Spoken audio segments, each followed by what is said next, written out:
মাস 10 দিন গর্ভে ধরে প্রসব যন্ত্রণা সহ্য করে, 10 মাস 10 দিন গর্ভে ধরে প্রসব যন্ত্রণা সহ্য করে করেছেন যে মা জন্মদান।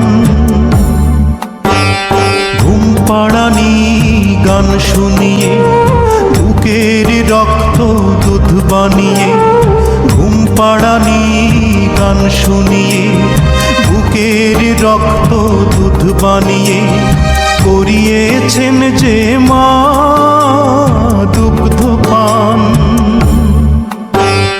যে মা ছিল বাড়ির রানী সে মা হলো কেন চাকরানী?